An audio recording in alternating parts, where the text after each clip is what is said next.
ಯಾವುದೇ ಕೆಲಸನ ರಿಪ್ಲೇಸ್ ಮಾಡ್ಕೊಂಡ್ರು ಪ್ರೈವೇಟ್ ಜಾಬಲ್ಲಿ, ಗೌರ್ಮೆಂಟ್ ಜಾಬಲ್ಲಿ artificial intelligence and robotics cannot replace the government job. ನಾವು ಈ ಸರ್ಕಾರ ಕೆಲಸಕ್ಕೆ ನೀವು ಅಪ್ಲೈ ಮಾಡಿ FDA, SDA, IAS, IPS, banking exams, SSC ಅಂತ ಏನು ನಾವು ಕರಿತಾ ಇದ್ದೀವಿ, KPSC ಅಲ್ಲಿ ಸ್ಟೇಟ್ ಸರ್ವಿಸಸ್ ಅಂತಂದು, ಸೊ ಅದಕ್ಕೆ ನೀವು ಪ್ರಿಪೇರ್ ಆಗಿ 60 ವರ್ಷ ಮಟ್ಟ ಆರಾಮಾಗಿರ್ತೀರಾ. ಈ ಅನ್ಎಂಪ್ಲಾಯ್ಮೆಂಟ್ ಹೊಂದಾಣಿಕೆ ಆಗದ ಕೌಶಲ್ಯ ಅಂತ ಹೇಳ್ಬೋದು. ಸೊ ಆ ರಿಕ್ವೈರ್ಮೆಂಟ್ ತಕ್ಕಂಗೆ ನಾವು ಸ್ಕಿಲ್ಸ್ನ ನಾವು ಬೆಳೆಸ್ಕೊಳ್ದೇ ಇದ್ದರೆ ಸೊ ಅವರು ಕಂಪ್ನಿಯವರು ನಮಗೆ ರಿಕ್ರೂಟ್ ಮಾಡಲ್ಲ. ಸೊ ಯಾವಾಗ ಎಕಾನಮಿ ಮೇಲೆ ಹೋಗುತ್ತೋ ಅವಾಗ ಎಂಪ್ಲಾಯ್ಮೆಂಟ್ ಕ್ರಿಯೇಟ್ ಆಗುತ್ತೆ ಸರ್, ಕೆಳಗಡೆ ಬಂದಾಗ ಅನ್ಎಂಪ್ಲಾಯ್ಮೆಂಟ್ ಆಗುತ್ತೆ ಸರ್. ಸೊ ನಾವು ಇಂಡಿಯಾದಲ್ಲಿ ಏನು ಮಾಡಿದ್ವಿ ಅಂತಂದರೆ ಅಗ್ರಿಕಲ್ಚರಿಂದ ಇಂಡಸ್ಟ್ರಿಗೆ ಹೋಗೋಬಿಟ್ಟು ಇಂಡಸ್ಟ್ರಿನ ಸ್ಕಿಪ್ ಮಾಡಿ ನಾವು ಒಂದೇ ಸಲ ಸರ್ವಿಸ್ ಸೆಕ್ಟ್ರಿಗೆ ಹೋದ್ವಿ. ಈ ಗ್ಯಾಪ್ ಏನಿದೆ ಇಂಡಸ್ಟ್ರಿಯಲೈಸೇಷನ್ ಅನ್ನುವಂಥದ್ದನ್ನ ಭಾರತದಲ್ಲಿ ಮಾಡಿಲ್ಲ ನಾವು ಸರಿಯಾಗಿ. ಈ ಅನ್ಎಂಪ್ಲಾಯ್ಮೆಂಟ್ ಅನ್ನೋ ಪ್ರಾಬ್ಲಮ್ ಬರೀ ಒಂದು ಎಕನಾಮಿಕ್ ಪ್ರಾಬ್ಲಮ್ ಥರ ನಾವು ನೋಡ್ಬಾರ್ದು, ಇದೊಂದು ಸಾಮಾಜಿಕ ಪ್ರಾಬ್ಲಮ್ಮು ಹೌದು. ಮತ್ತು ಫಾರ್ ಎಕ್ಸಾಂಪಲ್ ಕೆಲವರು 3 ಡಿಗ್ರಿ 4-5 ಡಿಗ್ರಿಗಳು ಇಸ್ಕೊಂಡಿರ್ತಾರೆ ಸರ್, ಅಂಥವ್ರಿಗೆ ಕೆಲಸ ಸಿಗಲ್ಲ. ರೀಸೆಂಟಾಗಿ ಊಬರಲ್ಲಿ ಹೋಗ್ತಾ ಇದ್ದೆ ಸರ್, ಅಲ್ಲಿ ಆ ಡ್ರೈವರ್ ಹೇಳ್ತಾ ಇದ್ರು, ಸರ್ ನಾನು MA ಮಾಡಿದ್ದೀನಿ ಅಂತ. MA ಮಾಡಿಕೊಂಡು ಊಬರ್ ಕೆಲಸ ಮಾಡ್ತಾ ಇದ್ದಾರೆ. ಪ್ಯಾಷನ್ನಿಗೂ ಮತ್ತು ಅವ್ರ ಗೋಲಿಗೂ ಸಂಬಂಧನೇ ಇಲ್ಲ. TCS ಕಂಪನಿ ಏನಿದೆ ಸರ್, ಸುಮಾರು 30,000 ಜನರನ್ನ ಲೇ ಆಫ್ ಮಾಡ್ತು ಸರ್. ಆ್ಯಂಡ್ ವೆರಿ ಇಂಪಾರ್ಟೆಂಟ್ಲಿ ನೀವು ಇನ್ಫೋಸಿಸ್ ಅಲ್ಲೂ ಅಷ್ಟೇ ಸುಮಾರು 650 ಜನರನ್ನ ಒಂದೇ ದಿನ ರಾತ್ರಿ ಲೇ ಆಫ್ ಮಾಡಿಬಿಡ್ತು. ಸೊ ಈಗ ಆರ್ಟಿಫಿಷಿಯಲ್ ಇಂಟೆಲಿಜೆನ್ಸ್ ಅಂತ ಎಂಟ್ರಿ ಆಗಿದೆ, ಓಕೆ, ಮತ್ತು ರೋಬೋಟಿಕ್ಸ್ ಅಂತಲೂ ಎಂಟ್ರಿ ಆಗಿದೆ. ಸೊ ಅಲ್ಲಿ ಏನಾಗ್ತಾ ಇದೆ, ನಾವು ನೀವು ಮಾಡೋಂಥ ಕೆಲಸಗಳು 50% ಅದೇ ಮಾಡ್ತಾ ಇದೆ. 1000 ಜನಕ್ಕೆ ಎಂಪ್ಲಾಯ್ಮೆಂಟ್ ಅನ್ನೋದನ್ನ ಇನ್ಸೈಟ್ಸ್ ಅನ್ನೋ ಒಂದು ಸಂಸ್ಥೆ ಕ್ರಿಯೇಟ್ ಮಾಡಿಕೊಟ್ಟಿದೆ. ಇವತ್ತು ಚಂದ್ರ ಲೇಔಟ್ ಇಷ್ಟು ದೊಡ್ಡ ಹಬ್ಬ ಆಗಬೇಕು ಅಂದ್ರೆ ಕಾರಣ insights. The world is for doers. ನಾವು ನಿಜವಾಗ್ಲೂ ಏನಾದರೂ ಮಾಡಬೇಕು ಅಂದ್ಕೊಂಡ್ರೆ ಖಂಡಿತ ಮಾಡ್ಬೋದು. ಹಾಯ್ ಎಲ್ಲರಿಗೂ, ವೆಲ್ಕಮ್ ಟು ಇನ್ಸೈಟ್ಸ್. ನಾನು ನಿಮ್ಮ Srikanth Tejas, science and technology faculty at Insights. ಇಂದು ನಮ್ಮೊಂದಿಗೆ ಶರತ್ ಸರ್, ಇನ್ಸೈಟ್ಸ್ IASನ ವ್ಯವಸ್ಥಾಪಕ ನಿರ್ದೇಶಕರು. ಸೊ ಸ್ವಾಗತ ಸರ್ ಕಾರ್ಯಕ್ರಮಕ್ಕೆ. ನಮಸ್ತೆ. ಆ್ಯಂಡ್ ನಮ್ಮೊಂದಿಗೆ ನಮ್ಮ ಫ್ಯಾಕಲ್ಟಿ, ಇನ್ಸೈಟ್ಸ್ನ ಫ್ಯಾಕಲ್ಟಿ ತೇಜಸ್ ಸರ್ ಇದ್ದಾರೆ. Sir welcome sir. Thank you sir. ಇಂದಿನ ಈ ಒಂದು ಕಾರ್ಯಕ್ರಮದಲ್ಲಿ ನಾವು ಭಾರತದಲ್ಲಿ ಒಂದು ದೊಡ್ಡ ಸಮಸ್ಯೆ ಆಗಿರುವಂಥ ಯುವಕರಿಗೆ ಪ್ರತಿದಿನ ಸ್ಟ್ರೆಸ್ ಅನ್ಬೋದು ಸರ್, ಟೆನ್ಷನ್ ಅನ್ಬೋದು ಸರ್. ಸೊ ಈ ಒಂದು ಸಮಸ್ಯೆಗಳು ಏನಿದೆ ಭಾರತದಲ್ಲಿ ಯುವಕರಿಗೆ ಇವುಗಳನ್ನೆಲ್ಲ ಹುಟ್ಟಾಕ್ತಾ ಇರುವಂಥ ನಿರುದ್ಯೋಗ ಅನ್ನುವಂಥ ಒಂದು ದೊಡ್ಡ ಪಿಡುಗು ಏನಿದೆ ಸರ್, ಇದರ ಕುರಿತಂತೆ ನಾವು ಚರ್ಚೆ ಮಾಡೋಣ ಅಂದ್ಬಿಟ್ಟು ತಮ್ಮನ್ನ ಸ್ವಾಗತ ಮಾಡ್ಕೊಳ್ತಾ ಇದ್ದೀವಿ ಸರ್. ಸ್ವಾಗತ ಸರ್ ಮತ್ತೊಮ್ಮೆ. ಈ ಅನ್ಎಂಪ್ಲಾಯ್ಮೆಂಟ್, ನಿರುದ್ಯೋಗ ಅನ್ನುವಂಥದ್ದು ಸೊ ಭಾರತದಲ್ಲಿ ಯಾಕೆ ಇಷ್ಟರ ಮಟ್ಟಕ್ಕೆ ಬೆಳ್ಕೊಂಡಿದೆ, ಮತ್ತು ಇದಕ್ಕೆ ಕಾರಣಗಳೇನು, ಮತ್ತು ಇದಕ್ಕೆ ಏನು ಸೊಲ್ಯೂಷನ್ಸ್ ಇದಾವೆ, ಪರಿಹಾರಗಳೇನು, ಮತ್ತೆ ನಿರುದ್ಯೋಗವನ್ನು ನಾವು ಯಾವ ರೀತಿ ಎದುರಿಸಬೇಕು ಅನ್ನುವಂಥ ಕೆಲವೊಂದು ಮೂಲ ಅಂಶಗಳನ್ನ ನಾವಿಲ್ಲಿ ಚರ್ಚೆ ಮಾಡೋಣ ಅನ್ಕೊಂಡಿದ್ದೀವಿ ಸರ್ ಈ ಕಾರ್ಯಕ್ರಮದಲ್ಲಿ. ಅದರಲ್ಲಿ ಮೊದಲನೇದಾಗಿ ನಾನು ಶರತ್ ಸರ್ ಅವರೊಂದಿಗೆ ಪ್ರಾರಂಭ ಮಾಡ್ತೀನಿ. ಯಾಕಂದ್ರೆ ರಾಜ್ಯದಲ್ಲಿ ಸಾವಿರಾರು ವಿದ್ಯಾರ್ಥಿಗಳಿಗೆ ಏನು ಸರ್ಕಾರಿ ಉದ್ಯೋಗದ ಕನಸನ್ನ ನನಸು ಮಾಡಿಕೊಳ್ತಾ ಇರುವಂತ ನಮ್ಮ ಇನ್ಸೈಟ್ಸ್ IASನ ವಿನಯ್ ಸರ್ ಸಾರಥ್ಯದಲ್ಲಿ ನಡೀತಾ ಇದೆ ಇನ್ಸೈಟ್ಸು. ಸೊ ಹಂಗಾಗಿ ಸರ್ ಇದರ ಕುರಿತಂತೆ ನಿರುದ್ಯೋಗಕ್ಕೆ ಸಂಬಂಧಪಟ್ಟಂತೆ ಅವರ ಅಭಿಪ್ರಾಯ ಕೇಳೋಣ. ಸರ್, ನಿರುದ್ಯೋಗ ಅಂದ್ರೆ ಏನ್ ಸರ್? ನಿರುದ್ಯೋಗ ಅಂದರೆ ಯಾರು ಜಾಬು ಮತ್ತು ಉದ್ಯೋಗ ಅಂತಾರಲ್ಲ, ಅದನ್ನು ಹುಡುಕ್ತಾ ಇರ್ತಾರಲ್ಲ, ಅವರಿಗೆ ಉದ್ಯೋಗ ಸಿಕ್ಕಿರಲ್ಲ, ಅಂಥವ್ರಿಗೆ ನಿರುದ್ಯೋಗಿಗಳು ಅಂತ ಕರಿತೀವಿ. ಮತ್ತು ಉದ್ಯೋಗನ ಹುಡುಕದೆ ಮನೇಲಿ ಕೂತ್ಕೊಂಡಿರ್ತಾರೆ, ಅವರಿಗೆ ನಿರುದ್ಯೋಗಿಗಳು ಅಂತ ಕರೆಯೋಕ್ಕಾಗಲ್ಲ ನಾವು. ಓಕೆ, ಹೌದು. ಅಂದ್ರೆ ಯಾರು ಜಾಬನ್ನು ಸರ್ಚ್ ಮಾಡ್ತಾ ಇರ್ತಾರೆ, ಯಾರಿಗೆ ಡಿಮ್ಯಾಂಡ್ ಇದೆ, ಯಾರಿಗೆ ನೀಡ್ ಇದೆ, ಸೊ ಅವ್ರಿಗೆ ಸಿಗ್ತಾ ಇರಲ್ಲ ಜಾಬ್, ಅಂಥವ್ರನ್ನ ನಿರುದ್ಯೋಗಿಗಳು ಅಂತ ಕರಿತೀವಿ. ಸೊ ಯಾರು ಅದ್ರ ಪ್ರಯತ್ನನೇ ಮಾಡಲ್ಲ, ಕುತ್ಕೊಂಡು ಒಂದೇ ಜಾಗದಲ್ಲಿ ಸೋಮಾರಿತನದಿಂದ ಇರ್ತಾರೆ, ಅಂಥವ್ರಿಗೆ ನಿರುದ್ಯೋಗಿಗಳು ಅಂತ ನಾವು ಕರೆಯಕ್ಕಾಗಲ್ಲ ಅನ್ನೋದು ನಿಮ್ಮ ಇದಲ್ವ ಸರ್. ಅಂಡ್ ಇದ್ರ ಕುರಿತಂತೆ ಸರ್ ನಾನು ಇನ್ನೊಂದು ವಿಚಾರವನ್ನ ಕೇಳೋಣ ಅನ್ಕೊಂಡೆ ಸರ್. ಅಂದ್ರೆ ನಿರುದ್ಯೋಗಕ್ಕೆ ಕಾರಣಗಳೇನು ಶರತ್ ಸರ್? ಹೊಂದಾಣಿಕೆ ಆಗದ ಕೌಶಲ್ಯ ಅಂತ ಹೇಳ್ಬೋದು, ಅದೇ ಮಿಸ್ ಮ್ಯಾಚ್ಡ್ ಸ್ಕಿಲ್ಸ್. ಹೌದು. ಸೊ ಈಗ ನಮಗೆ ಏನು ರಿಕ್ವೈರ್ಮೆಂಟ್ ಇರುತ್ತೆ, ಕಂಪ್ನಿಗೆ ಏನು ರಿಕ್ವೈರ್ಮೆಂಟ್ ಇರುತ್ತೆ, ಆ ರಿಕ್ವೈರ್ಮೆಂಟಿಗೆ ತಕ್ಕಂಗೆ ನಾವು ರೆಡಿ ಆಗಬೇಕು. ಸೊ ಆ ರಿಕ್ವೈರ್ಮೆಂಟ್ ತಕ್ಕಂಗೆ ನಾವು ಸ್ಕಿಲ್ಸ್ನ ನಾವು ಬೆಳೆಸ್ಕೊಳ್ದೇ ಇದ್ರೆ ಸೊ ಅವರು ಕಂಪ್ನಿಯವರು ನಮಗೆ ರಿಕ್ರೂಟ್ ಮಾಡಲ್ಲ, ಅಂದ್ರೆ ಸೇರಿಸ್ಕೊಳ್ಳಲ್ಲ. ಸೊ ಹಾಗಾಗಿ ಏನು ರಿಕ್ವೈರ್ಮೆಂಟ್ ಇದೆ ಅನ್ನೋದಕ್ಕೆ ಹೊರಗಡೆ ಎಲ್ಲ ತುಂಬಾ ಕೋರ್ಸ್ಗಳು ಬಂದಿದ್ದವು. ಸೊ ನೀವುಗಳು ಹೋಗಿ ಅಲ್ಲಿ ಜಾಯ್ನ್ ಆಗಿ ಪರ್ಟಿಕ್ಯುಲರ್ ಆಗಿ ಏನು ರಿಕ್ವೈರ್ಮೆಂಟ್ ಇದೆ ಅನ್ನೋದಕ್ಕೆ ಅಂತ ಕೋರ್ಸ್ಗಳಿದಾವೆ. ಓಕೆ, ಸೊ ಅಂತ ಕೋರ್ಸ್ನ ನಾವು ಕಲ್ತ್ಬಿಟ್ಟು ಹೋಗಿ ಉದ್ಯೋಗ ಹುಡುಕಿದ್ದಲ್ಲಿ 100% ಸಿಗ್ಬೋದು ಅಂತ. ಸೊ ಇದೊಂದು ಕಾರಣ ಅಂತ ನನ್ನ ಅನಿಸಿಕೆ. ಅಂದ್ರೆ ಸ್ಕಿಲ್ ಮ್ಯಾಚ್ ಆಗದೆ ಇದ್ದಾಗ, ಹೌದು, ಸೊ ಅಗತ್ಯಕ್ಕೆ ತಕ್ಕಂತ ಕೌಶಲ್ಯಗಳು ಇರದೇ ಇದ್ದಾಗ ಅಂತ ವ್ಯಕ್ತಿಗಳಲ್ಲಿ ಈ ಕೊರತೆಯನ್ನ ಏನು ಕಂಡಿಡ್ಕೊಂಡು ಉದ್ಯೋಗ ಸಿಗಲ್ಲ ಅನ್ನುವಂಥದ್ದು ನಿಮ್ಮ ಅಭಿಪ್ರಾಯ ಅಲ್ವಾ ಸರ್? ಅಂಡ್ ತೇಜಸ್ ಸರ್, ಇದ್ರ ಬಗ್ಗೆ ನಿಮ್ಮ ಒಂದೆರಡು ಮಾತುಗಳು ಹೇಳ್ಬೇಕು ಅಂದ್ರೆ ಸರ್, ನಿರುದ್ಯೋಗದ ಕುರಿತಂತೆ ಏನ್ ಕಾರಣಗಳಿರ್ಬೋದು ಅಂತ. ಶರತ್ ಸರ್ ಫಸ್ಟ್ ಪಾಯಿಂಟ್ ಬ್ಯೂಟಿಫುಲ್ ಆಗಿ ಹೇಳಿದ್ರು. ಹೌದು ಸರ್. ಬಟ್ ಎರಡನೇ ಪಾಯಿಂಟ್ ನನ್ನ ಮನಸ್ಸಿಗೆ ಏನ್ ಬರ್ತಿದೆ ಅಂದ್ರೆ ಸರ್, ಎಕನಾಮಿಕ್ ಫ್ಲಕ್ಚುಯೇಷನ್ಸ್, ಅಂದ್ರೆ ನಮ್ಮ ಒಂದು ಆರ್ಥಿಕ ಸ್ಥಿತಿ ಮೇಲೆ ಕೆಳಗಡೆ ಹೋಗ್ತಿದೆ, ಅಸ್ಥಿರತೆಗಳು. ಸೊ ಈ 2014 ಇಂದ ನೋಡಿದ್ರೆ ನಾವು ಹೀಗೆ ಹೋಗ್ತಾ ಇತ್ತು, ಮೇಲೆ ಹೋಗ್ತಾ ಇತ್ತು ನಮ್ಮ ಒಂದು ಎಕಾನಮಿ. ಕೋವಿಡ್ ಬಂತು, ಟಕ್ ಅಂತ ಕೆಳಗಡೆ ಬಿತ್ತು, ತಿರ್ಗಾ ರಿಕವರಿ ಮೇಲೋಯ್ತು, ತಿರ್ಗಾ ಇವಾಗ ಟ್ರಂಪ್ ಟ್ಯಾರಿಫ್ ಟ್ರೇಡ್ ವಾರ್ ಅಂತ ಇದಾರೆ, ತಿರ್ಗಾ ಕೆಳಗಡೆ ಹೋಗ್ತಾ ಇದೆ. ಸೊ ಯಾವಾಗ ಎಕಾನಮಿ ಮೇಲ್ ಹೋಗುತ್ತೋ ಅವಾಗ ಎಂಪ್ಲಾಯ್ಮೆಂಟ್ ಕ್ರಿಯೇಟ್ ಆಗುತ್ತೆ ಸರ್, ಕೆಳಗಡೆ ಬಂದಾಗ ಅನ್ಎಂಪ್ಲಾಯ್ಮೆಂಟ್ ಆಗುತ್ತೆ ಸರ್, ಮೇಲ್ ಹೋದಾಗ ಎಂಪ್ಲಾಯ್ಮೆಂಟ್, ಕೆಳಗಡೆ ಬಂದಾಗ ಅನ್ಎಂಪ್ಲಾಯ್ಮೆಂಟ್. ಹಾವು ಏಣಿ ಆಟ ಇದ್ದಂಗೆ. ಎಕ್ಸಾಕ್ಟ್ಲಿ. ಸೊ ಇದು ಒಂದು ಕಾರಣ. Okay sir. ಶರತ್ ಸರ್, ಮತ್ತೆ ಮುಂದುವರ್ಸೋದಾದ್ರೆ ಇನ್ನೂ ಏನ್ ಕಾರಣಗಳಿರ್ಬೋದು ಸರ್? ಎಕಾನಾಮಿಕ್ ಸ್ಟ್ರಕ್ಚರ್ ಅಂತ ನಾವೇನು ಕರಿತೀವಿ, ಆರ್ಥಿಕತೆಯ ರಚನೆ. ಸೊ ಅಲ್ಲಿ ಏನಾಗುತ್ತೆ, ಫಸ್ಟ್ ಅಗ್ರಿಕಲ್ಚರ್ ಬರುತ್ತೆ, ಅದಾದ್ಮೇಲೆ ಇಂಡಸ್ಟ್ರಿ ಬರುತ್ತೆ, ಅದಾದ್ಮೇಲೆ ಸರ್ವಿಸ್ ಸೆಕ್ಟರ್ ಬರುತ್ತೆ. ಸೊ ನಾವು ಇಂಡಿಯಾದಲ್ಲಿ ಏನ್ ಮಾಡಿದ್ವಿ ಅಂತಂದ್ರೆ, ಅಗ್ರಿಕಲ್ಚರ್ ಇಂದ ಇಂಡಸ್ಟ್ರಿಗೆ ಹೋಗೋಬಿಟ್ಟು ಇಂಡಸ್ಟ್ರಿನ ಸ್ಕಿಪ್ ಮಾಡಿ ನಾವು ಒಂದೇ ಸಲ ಸರ್ವಿಸ್ ಸೆಕ್ಟರ್ಗೆ ಹೋದ್ವಿ. ಅಂದ್ರೆ ಪ್ರೈಮರಿ ಸೆಕ್ಟರ್ ಅಂತ ಹೇಳಿ ಅಗ್ರಿಕಲ್ಚರ್ನ ಕರಿತೀವಿ. ಪ್ರೈಮರಿ ಸೆಕ್ಟರ್ ಆದ್ಮೇಲೆ ಸೆಕೆಂಡರಿ ಆಗ್ಬೇಕಿತ್ತು, ಡೈರೆಕ್ಟ್ ಟರ್ಷರಿಗೆ ಹೋಗ್ಬಿಟ್ವಿ.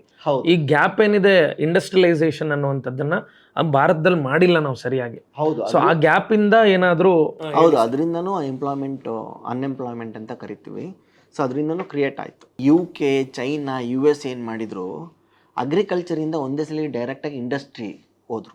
ಇಂಡಸ್ಟ್ರಿ ಅಂದರೆ ಕೈಗಾರೀಕರಣ ಅಂತ ಏನು ಕರಿತೀವಿ, ಇಂಡಸ್ಟ್ರಿಯಲೈಸೇಷನ್ ಅಂತ ಏನು ಕರಿತೀವಿ.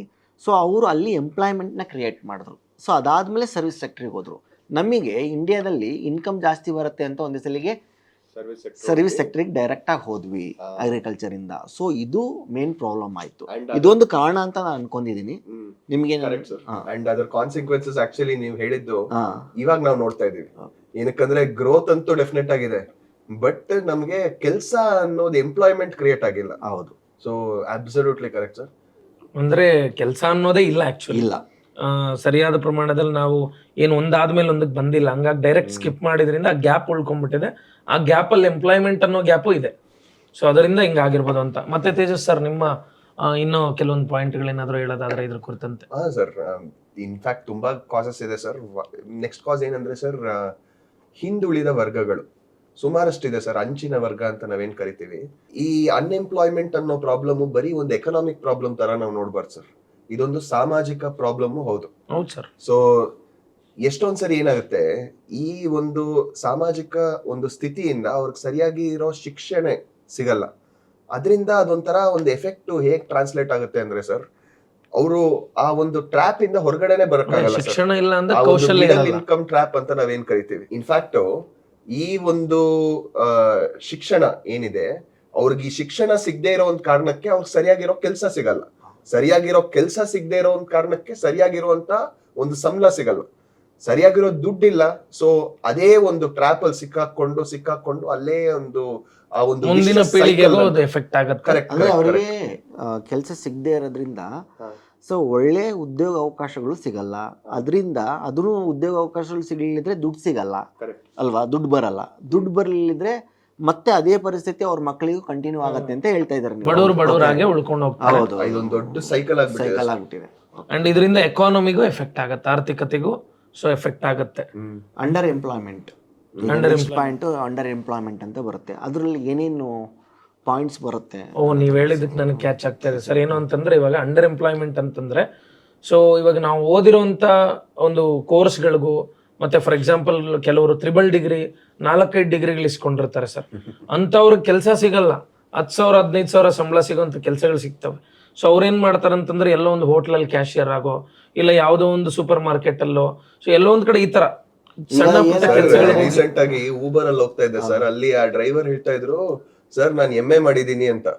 MA ಮಾಡ್ಕೊಂಡು ಊಬರ್ ಕೆಲಸ ಓಡಿಸ್ತಾರೆ. ಮತ್ತೆ ಇನ್ನೊಂದು ಏನಾಗಿದೆ, ಇತ್ತೀಚಿನ ದಿನಗಳಲ್ಲಿ ಸೈನ್ಸ್ ತಗೊಂತಾರೆ, ಸೈನ್ಸ್ ಆದ್ಮೇಲೆ ಇಂಜಿನಿಯರಿಂಗ್ ಮಾಡ್ತಾರೆ, ಇಂಜಿನಿಯರಿಂಗ್ ಮಾಡ್ಬಿಟ್ಟು MBA ಮಾಡ್ತಾರೆ, MBA ಮಾಡಿ ಡಬಲ್ ಡಿಗ್ರಿ ಮಾಡಾದ್ಮೇಲೆ ಮತ್ತೆ ಬ್ಯಾಂಕ್ ಅಲ್ಲಿ ಕೆಲಸ ಮಾಡ್ತಾರೆ. ಇಲ್ಲಿ ಪ್ಯಾಷನ್ನಿಗೂ ಮತ್ತೆ ಅವ್ರ ಗೋಲಿಗೂ ಸಂಬಂಧನೇ ಇಲ್ಲ. ಈಗ ಏನಾಗಿದೆ ಅಂತಂದ್ರೆ, ಸೊ ನನಗೆ ಅನ್ಸುತ್ತೆ, ನಾನು ಬಿಸ್ನೆಸ್ ಮ್ಯಾನ್ ಆಗಬೇಕು ಅಂತ ನನಗೆ ಅನ್ಸಿರುತ್ತೆ. ಬಟ್ ನಾನು ಬಿಸ್ನೆಸ್ ಮ್ಯಾನ್ ಆಗಕ್ಕಾಗಲ್ಲ. ಯಾಕಂದ್ರೆ ಕೆಲವೊಂದು ಕಾರಣಗಳಿಂದ ನಮ್ಮನೇಲಿ ಒಂದು ಸ್ವಲ್ಪ ಫೈನಾನ್ಷಿಯಲ್ ಪ್ರಾಬ್ಲಮ್ ಇದೆ. ನಾನೇನು ಮಾಡ್ತೀನಿ, ಸೊ ನಾನು ಈಗ BBM BCom ಮಾಡ್ಕೊಂಡಿರ್ತೀನಿ, ಮೆಡಿಕಲ್ ರೆಪ್ ಆಗ್ತೀನಿ, ಯಾಕಂದ್ರೆ ನನಗೆ ಆ ಟೈಮಲ್ಲಿ ಆ ಕೆಲಸ ದುಡ್ಡಿನ ಸಿಗತ್ತೆ. ಅವಶ್ಯಕತೆ. ಸಂಬಂಧ ಇಲ್ದೇ ಇರೋ ಸಂಬಂಧ- ಉದ್ಯೋಗ ಅದು. ಹೌದು. ಸೊ ಹೀಗಾಗಿ ಏನಾಗ್ತಾ ಇದೆ, ಸೊ ಉದ್ಯೋಗಕ್ಕೂ ಮತ್ತೆ ಇವರಲ್ಲಿರೋಂಥ ಕೌಶಲ್ಯಕ್ಕೂ ಹೊಂದಾಣಿಕೆನೇ ಆಗ್ತಾ ಇಲ್ಲ. ಸೊ ಹಾಗಾಗಿ ಇದೊಂದು ಕಾರಣ ಇರ್ಬೋದು ಅಂಡರ್ ಎಂಪ್ಲಾಯ್ಮೆಂಟ್ದು ಅಂತ ಅನ್ಸುತ್ತೆ. ನಿಮ್ಮ ಅಂದ್ರೆ ಸರ್ ಇದು ಕೌಶಲ್ಯಕ್ಕೆ ತಕ್ಕಂತೆ ಉದ್ಯೋಗ ಸೊ ಏನು ಸೃಷ್ಟಿ ಮಾಡ್ಕೊಂತ ಇಲ್ಲ ಯುವಕರು. ಮತ್ತೆ ಸಮಾಜದಲ್ಲಿ ಹೆಂಗಾಗ್ಬಿಟ್ಟಿದೆ ಅಂದ್ರೆ ಇವತ್ತು ಸೊ ಒಂದು ಕಂಪನಿ ಅಂತ ಇದ್ಮೇಲೆ, ಇವಾಗ ನೀವು ಹೇಳಿದ್ದಕ್ಕೆ ನಾನೊಂದು ಇದನ್ನು ಕೊಡೋದಾದ್ರೆ ಸರ್, ಒಂದು ಕಂಪನಿ ಅಂತ ಇದ್ಮೇಲೆ ಅದಕ್ಕೆ ಒಂದು ಕೆಲವೊಂದು ಮಾನದಂಡಗಳು, ಒಂದು ಕ್ರೈಟೀರಿಯಾ ಅಂತ ಇರುತ್ತೆ ಸರ್. ಈ ಒಂದು ಕೋರ್ಸ್ಗಳು ಮಾಡ್ಕೊಂಡು ಬಂದಿರಬೇಕು, ಈ ಡಿಗ್ರಿ ಆಗಿರಬೇಕು ಅಂತೇಳಿ. ಫಾರ್ ಎಕ್ಸಾಂಪಲ್ ಮೊದಲು BE ಮಾಡ್ಕೊಂಡು ಅದರಲ್ಲಿ CS ಮಾಡಿಕೊಂಡು ಕಂಪ್ಯೂಟರ್ ಸೈನ್ಸ್ ಮಾಡಿರೋರು IT ಗೆ ಹೋಗ್ತಾ ಇದ್ರು. ಇವಾಗ ಎಷ್ಟೋ ಜನ MCom ಮಾಡಿಕೊಂಡು, MCom ಮಾಡೋ ಉದ್ದೇಶ ಏನು ಸರ್, ಬ್ಯಾಂಕಿಂಗ್ ಸೆಕ್ಟ್ರಲ್ಲೋ ಇಲ್ಲ ಅಕೌಂಟೆಂಟ್ ಸೆಕ್ಷನಲ್ಲೋ ಅದರಲ್ಲಿ ಜಾಬನ್ನು ಇಸ್ಕೊಳ್ಳೋಣ ಅನ್ನುವಂಥದ್ದು, ಕಾಮರ್ಸ್ ರಿಲೇಟೆಡ್. ಬಟ್ MCom ಮಾಡ್ಕೊಂಡು ಎಷ್ಟೋ ಜನ IT ಗೆ ಹೋಗ್ತಾರೆ. ಸೊ ಇವ್ರಿಗೆ ಹೊಡೆತ ಬೀಳ್ತಾ ಇದೆ. ಏನಾಗತ್ತೆ, ನಿಮಗೆ ಇಷ್ಟಪಟ್ಟಿರೋ ಜಾಬ್ ಮಾಡದೇ ಇದ್ರೆ ಓಕೆ, ನಿಮಗೆ ಕಷ್ಟಪಟ್ಟು ದುಡಿಬೇಕಾಗತ್ತೆ. ಅಂದ್ರೆ ಅದಕ್ಕೆ ಅಂದ್ರೆ ಜಸ್ಟಿಫಿಕೇಶನ್ ಕೊಟ್ಟಂಗೆ ಆಗಲ್ಲ ನೀವು ಆ ವರ್ಕಿಗೆ, ನೀವು ಮಾಡ್ತಾ ಇರೋ ಜಾಬಿಗೆ. ಸೊ ಅದು ಈಗ ಇತ್ತೀಚೆಗೆ ಪರಿಹಾರಗಳು ಏನು ಅಂತ ನೋಡಿದಾಗ, ಈಗ ಅನ್ಎಂಪ್ಲಾಯ್ಮೆಂಟ್ ಬಗ್ಗೆ ಮಾತಾಡಿದ್ವಿ, ಅದ್ರ ಬಗ್ಗೆ ಕಾರಣಗಳು ಏನು ಕತೆ ಅಂತಂದ್ವಿ, ಆದರೆ ಸೊಲ್ಯೂಷನ್ ಏನು ಅನ್ನೋದು ಅದ್ರ ಬಗ್ಗೆ ಸ್ವಲ್ಪ ನಾವು ಚರ್ಚೆ ಸರ್ ಆಮೇಲೆ ಮಾಡೋಣ. ಇನ್ನೊಂದು ನನ್ನ ಪಾಯಿಂಟು ಸರ್, ಇತ್ತೀಚೆಗೆ ನೀವು ಇಷ್ಟೊತ್ತು ನಾವು ಡಿಸ್ಕಸ್ ಮಾಡಿದ್ದೇನು ವಿಚಾರಗಳು ಅಂತಂದರೆ, ಯಾರಲ್ಲಿ ಸ್ಕಿಲ್ಸ್ ಇಲ್ಲ ಅವ್ರಿಗೆ ಆ ಒಂದು ಜಾಬ್ ಸಿಗಲ್ಲ. ಸ್ಕಿಲ್ ಪ್ರಕಾರವಾಗಿ ಮ್ಯಾಚ್ ಮಾಡಿದ್ರೆ ಜಾಬ್ ಸಿಗುತ್ತೆ ಅಂತ ಹೇಳೋದಾಗಿತ್ತು ನಮ್ಮ ಇಷ್ಟೊತ್ತಿನ ಒಂದಿದು. ಆದರೆ ಇತ್ತೀಚಿನ ದಿನಗಳಲ್ಲಿ ನೀವು ಕೇಳಿರ್ಬೋದು, ನ್ಯೂಸಲ್ಲೆಲ್ಲ ನೋಡಿರ್ಬೋದು, ಓದಿರ್ಬೋದು, TCS ಕಂಪನಿ ಏನಿದೆ ಸರ್, ಸುಮಾರು 30,000 ಜನರನ್ನ ಲೇ ಆಫ್ ಮಾಡ್ತು ಸರ್. ಆ್ಯಂಡ್ ಅವರೆಲ್ಲ ಸ್ಕಿಲ್ಡ್ ಇದ್ದವರು, ಸ್ಕಿಲ್ಫುಲ್ ಇದ್ದಂಥವ್ರು. ಆ್ಯಂಡ್ ವೆರಿ ಇಂಪಾರ್ಟೆಂಟ್ಲಿ ನೀವು ಇನ್ಫೋಸಿಸಲ್ಲೂ ಅಷ್ಟೇ ಸುಮಾರು 650 ಜನರನ್ನ ಒಂದೇ ದಿನ ರಾತ್ರಿ ಲೇ ಆಫ್ ಮಾಡಿಬಿಡ್ತು, ಫೈರ್ ಮಾಡಿಬಿಡ್ತು. ಸೊ ಈಗ ಅಷ್ಟು ಜನ ಒಂದೇ ಸಲ ಬೀದಿಗೆ ಬಂದರು. ಇಂಥ ಉದಾಹರಣೆಗಳು ಕೊಟ್ಕೊಂಡೋದ್ರೆ ಲೆಕ್ಕಾಜಮ ಇಲ್ಲದೆ ಸೊ ಬೀದಿಗೆ ಬಂದ್ಬಿಟ್ಟಿದ್ದಾರೆ ಸರ್ ತುಂಬ ಜನ. ಯಾಕೆ ಅದೇ ಯಾಕೆ ಇವೆಲ್ಲ ಏನಾಗ್ತಾ ಇದೆ? ಸೊ ಏನಿಲ್ಲ, ಅದು ಒಂದು ಆರ್ಗನೈಸೇಷನಿಗೆ ಸೊ ಈಗ ಆರ್ಟಿಫಿಷಿಯಲ್ ಇಂಟೆಲಿಜೆನ್ಸ್ ಅಂತ ಎಂಟ್ರಿ ಆಗಿಬಿಟ್ಟಿದೆ. ಓಕೆ, ಮತ್ತು ರೋಬೋಟಿಕ್ಸ್ ಅಂತಲೂ ಎಂಟ್ರಿ ಆಗಿದೆ. ಏನ್ ರೋಬೋಟಿಕ್ಸ್. ಸೊ ಅಲ್ಲಿ ಏನಾಗ್ತಾ ಇದೆ, ನೀವು ಮಾಡೋಂಥ ಕೆಲಸಗಳು 50% ಅದೇ ಮಾಡ್ತಾ ಇದೆ. ಓಕೆ, ಹಂಗಂತಂದು ಆರ್ಟಿಫಿಷಿಯಲ್ ಇಂಟೆಲಿಜೆನ್ಸಿಗೆ ಎಲ್ಲ ವರ್ಕ್ ಮಾಡ್ತದೆ, ಎಲ್ಲ ಕೆಲಸ ಮಾಡತ್ತೆ ಅನ್ನೋದು ತಪ್ಪು. ಓಕೆ, ಸೊ ಏನಕ್ಕೆ ಅಂತಂದರೆ, ಸೊ ನಾವು 10th ಓದಬೇಕಾದ್ರೆ ನಮಗೆ ಆರ್ಟಿಫಿಷಿಯಲ್ ಇಂಟೆಲಿಜೆನ್ಸ್ ಅಂತ ಏನೂ ಗೊತ್ತಿಲ್ಲ. ಸೊ ಈಗ 10th ಅಲ್ಲಿ ಆರ್ಟಿಫಿಷಿಯಲ್ ಇಂಟೆಲಿಜೆನ್ಸ್ ಅಂತ ಸಬ್ಜೆಕ್ಟ್ಸ್ ಇದೆ. Okay, so depend upon the requirement ನಾವು ಅದನ್ನು ಡೆವಲಪ್ ಮಾಡ್ಕೊತ ಹೋಗ್ತಾ ಇದ್ದೀವಿ. ಸೊ ಆರ್ಟಿಫಿಷಿಯಲ್ ಇಂಟೆಲಿಜೆನ್ಸ್ ಅಷ್ಟೇ ಇಂಟೆಲಿಜೆಂಟ್ ಇದ್ರೂ ನಾವು ಹ್ಯೂಮನ್ ಟಚ್ ಅನ್ನೋದು ಬೇಕೇ ಬೇಕು. ಸೊ ಯಾಕಂದ್ರೆ ಅದ್ರ ಕೊಡೋ ಲ್ಯಾಂಗ್ವೇಜ್ಗೆ, ಪ್ರಾಡಕ್ಟ್ಗೆ, ಪ್ರಾಂಪ್ಟ್ಗೆ, ಈಗ ಅದನ್ನ ಹೆಂಗೆ ಪ್ರಾಂಪ್ಟ್ ಕೊಡಬೇಕು ಅನ್ನೋದನ್ನ ನಾವೇ ಕೊಡಬೇಕು. ಆರ್ಟಿಫಿಷಿಯಲ್ ಇಂಟೆಲಿಜೆನ್ಸ್ ಹಂಗೆ ಅದಕ್ಕೆ ಅದೇ ಪ್ರಾಂಪ್ಟ್ ಕೊಟ್ಕೊಳಲ್ಲ. ಈ ಕ್ವಶನ್ನ ನಾವು ಫ್ರೇಮ್ ಮಾಡಬೇಕು ಅಂತಂದ್ರೂ ಈಗ IAS IPS ಮತ್ತೆ ಒಂದು ಕೆಲವೊಂದು ಇನ್ಸ್ಟಿಟ್ಯೂಷನ್ಸ್ಗಳಲ್ಲಿ ಸೊ ನೀವೇನೋ ಕ್ವಶನ್ ಫ್ರೇಮ್ ಮಾಡಬೇಕು ಇಲ್ಲ ಕಂಟೆಂಟ್ ಫ್ರೇಮ್ ಮಾಡಬೇಕು ಅಂದ್ರೆ artificial intelligence very important. But artificial intelligence not compulsory. Okay, so ಬೇಕು, ಅವಶ್ಯಕತೆ ಇದೆ, ಆದರೆ ಅದೇ ಫೈನಲ್ ಅಲ್ಲ. ಸೊ ಅದು ಕರೆಕ್ಟ್ ಇದೆನೋ ಇಲ್ಲ ಕರೆಕ್ಟ್ ಇಲ್ವೋ ಅನ್ನೋದನ್ನ ಯಾರು ಚೆಕ್ ಮಾಡಬೇಕು ಅಂದ್ರೆ ನಾವೇ ಮಾಡಬೇಕು, ಹ್ಯೂಮನ್ ಮಾಡಬೇಕು. ಅದು ನಿಮ್ಮ ಅನಿಸಿಕೆ ಏನು ಸರ್? ಸರ್ ಖಂಡಿತ ನಿಜ. ಆರ್ಟಿಫಿಷಿಯಲ್ ಇಂಟೆಲಿಜೆನ್ಸ್ ಅಂತ ನಾವೇನ್ ಕರಿತೀವಿ ಇನ್ನೂ ತುಂಬಾ ಒಂದು ಇನ್ಫೆಂಟ್ ಸ್ಟೇಜ್ ಅಲ್ಲಿ ಇದೆ ಸರ್. ಅಂದ್ರೆ ತುಂಬಾ ಒಂದು ಇವಾಗ ಸ್ಟಾರ್ಟ್ ಆಗಿದೆ. ಸೊ ಈ ಒಂದು ತಂತ್ರಜ್ಞಾನ ಇನ್ನೂ ತುಂಬಾ ಬೆಳೆಯೋದಿದೆ. ಅದರಲ್ಲಿ ಸುಮಾರಷ್ಟು ತಪ್ಪುಗಳಿದೆ. ಅದನ್ನ ಅದೇ ರೆಕ್ಟಿಫೈ ಮಾಡ್ಕೊಂಡು ಅದು ಯಾವಾಗ ಅಷ್ಟು ಇಂಟೆಲಿಜೆಂಟ್ ಆಗುತ್ತೋ ಅವಾಗ ಒಂದು ಹ್ಯೂಮನ್ ರಿಪ್ಲೇಸ್ ಮಾಡ್ಬೋದೇ ಹೊರತು ಇವತ್ತು ಡೆಫಿನೆಟ್ ಆಗಿ ಅದು ಕೆಲಸ ತೆಗಿತಿದ್ಯಾ ಅನ್ನೋ ಒಂದು ಪ್ರಶ್ನೆ ಬಂದ್ರೆ ಹೌದು ತೆಗಿತಾ ಇದೆ. ನಾವೇ ನೋಡಿರ್ಬೋದು ಒಂದು 50 ಕೆಲಸ ಹೋಗ್ತಿದೆ. ಬಟ್ ಒಂದು 50 ಕೆಲಸ ಹೋದ್ರೆ ಮುಂದೆ ಒಂದಿನ ಒಂದು 500 ಕೆಲಸನೂ ಅದು ಸೃಷ್ಟಿ ಮಾಡ್ಬೋದು. ಏನಕ್ಕಂದ್ರೆ ಇತಿಹಾಸ ಪೂರ್ತಿ ಇದೇ ಹೇಳಿದೆ ಸರ್. ಆಲ್ಮೋಸ್ಟ್ ಇಂಡಸ್ಟ್ರಿಯಲ್ ರೆವಲ್ಯೂಷನ್ ಅಂತ ಆಯ್ತು. ಇಂಡಸ್ಟ್ರಿಯಲ್ ರೆವಲ್ಯೂಷನ್ ಅಲ್ಲಿ ಜನ ಎಲ್ಲ ಬಂದು ನಮ್ಗೆ ಕೆಲಸ ಹೋಗುತ್ತೆ ಅಂತ ಹೇಳಿದ್ರು. ಬಟ್ ಆಕ್ಚುಲಿ ಜಾಸ್ತಿ ಕೆಲಸಗಳು ಕ್ರಿಯೇಟ್ ಆಯ್ತು. ಸೇಮ್ ವೇ ಕಂಪ್ಯೂಟರ್ ಬಂದಾಗ ಎಲ್ಲರೂ ಬಂದ್ರು, ಕಂಪ್ಯೂಟರ್ ಇಂದ ನಮ್ಗೆ ಕೆಲಸಗಳು ಹೋಗುತ್ತೆ ಅಂತ ಅನ್ಕೊಂಡ್ರು. ಬಟ್ ಜಾಸ್ತಿ ಕೆಲಸಗಳು ಸೃಷ್ಟಿ ಆಯ್ತು. ಇವತ್ತು ಬಂದು ಆರ್ಟಿಫಿಷಿಯಲ್ ಇಂಟೆಲಿಜೆನ್ಸ್ ಇಂದ ಕೆಲಸ ಹೋಗುತ್ತೆ ಅಂತ ಇದ್ದಾರೆ. ಆದರೆ ನೀವು ಹೇಳ್ತಾ ಇರೋದು ಕರೆಕ್ಟು. ಇವರು ಆರ್ಟಿಫಿಷಿಯಲ್ ಇಂಟೆಲಿಜೆನ್ಸಿಂದ ಕೆಲಸ ಹೋಗುತ್ತೆ ಅನ್ನೋದು ಹೇಳ್ತಾ ಇರೋದು, ಇಲ್ಲಿ ಚರ್ಚೆ ಆಗ್ತಾ ಇರೋದು. ಆದರೆ ಅದನ್ನು ಆಲ್ಟರ್ನೇಟಿವ್ ವೇ ಅಲ್ಲೂ ನಾವು ನೋಡಬೇಕಾಗತ್ತೆ. ಎಕ್ಸಾಂಪಲ್, ನೀವು ಮೊನ್ನೆ ಒಂದು ಪ್ರಜಾವಾಣಿಯಲ್ಲಿ ನೋಡ್ತಾ ಇದ್ದೆ, 2,80,000 ವೇಕನ್ಸೀಸ್ ಇದೆ ಗೌರ್ಮೆಂಟ್ ಜಾಬ್ಸು ಅಂತ ಕೊಟ್ಟಿದ್ರು. ಸೊ ಈಗ IT BT ಮೇಲೆ ನೀವು ಡಿಪೆಂಡ್ ಆಗಿರೋದು ಬಿಟ್ಬಿಡೋಣ. ಓಕೆ, ಇನ್ಮೇಲೆ ಸರ್ಕಾರ ಏನು ಕೊಡ್ತಾ ಇದೆ, ಈ ಗೌರ್ಮೆಂಟ್ ಜಾಬ್ಸ್ ಅಂತ ನಾವೇನು ಕರಿತಾ ಇದ್ದೀವಿ ಅದ್ರ ಬಗ್ಗೆ ಕೊಡೋಣ. ಈಗ 30,000 ಅಂತ ಹೇಳಿದ್ರೆ ನೀವು ತೆಗ್ದಿದ್ದಾರೆ, ನಾವು ಈ ಸರ್ಕಾರ ಕೆಲಸಕ್ಕೆ ನೀವು ಅಪ್ಲೈ ಮಾಡಿ, ಸೊ ನೀವು ಕೋಚಿಂಗ್ ತಗೊಳ್ಳಿ. ಓಕೆ, ಈಗ ನಾಳೆ FDA SDA IAS IPS banking exams SSC ಅಂತ ಏನು ನಾವು ಕರಿತಾ ಇದ್ದೀವಿ, KPSCಯಲ್ಲಿ ಸ್ಟೇಟ್ ಸರ್ವಿಸಸ್ ಅಂತಂದು, ಸೊ ಅದಕ್ಕೆ ನೀವು ಪ್ರಿಪೇರ್ ಆಗಿ 60 ವರ್ಷ ಮಟ್ಟ ಆರಾಮಾಗಿರ್ತೀರಾ. ಏನ್ ಬೇಕು ಸರ್, ಅಂಡ್ ವೆರಿ ಇಂಪಾರ್ಟೆಂಟ್ಲಿ ನೀವು ಹೇಳ್ದಂಗೆ ಯಾವುದೇ ಕೆಲಸನ ರಿಪ್ಲೇಸ್ ಮಾಡ್ಕೊಂಡ್ರು ಪ್ರೈವೇಟ್ ಜಾಬಲ್ಲಿ, ಗೌರ್ಮೆಂಟ್ ಜಾಬಲ್ಲಿ artificial intelligence and robotics cannot replace the government jobs. So ಹಂಗಾಗಿ ಸರ್ಕಾರಿ ಉದ್ಯೋಗಗಳನ್ನ ಇದು ರಿಪ್ಲೇಸ್ ಮಾಡೋದು ಅಷ್ಟು ಸುಲಭ ಅಲ್ಲ. ಅಂಡ್ ಇದು ಆಗದೆ ಇರೋ ಕೆಲಸ, ಸೊಲ್ಯೂಷನ್ ಅಂತ ಹೇಳ್ಬೋದಾ ನಾವು? This is the only solution even I feel sir. So ನನಗೆ ಅನಿಸೋ ಪ್ರಕಾರ ನೀವು ಹೇಳ್ದಂಗೆ ಸರ್ಕಾರಿ ಉದ್ಯೋಗಗಳು ಇವೆಲ್ಲದಕ್ಕೂ ಎಲ್ಲ ಏನು ಸಮಸ್ಯೆಗಳು ಸವಾಲುಗಳು ಏನೇನಿದಾವೆ ಇನ್ಸೆಕ್ಯೂರಿಟೀಸು ಎಲ್ಲದಕ್ಕೂ ಒಂದು ದೊಡ್ಡ ಪರಿಹಾರ ಅಂದರೆ ಸರ್ಕಾರಿ ಉದ್ಯೋಗ.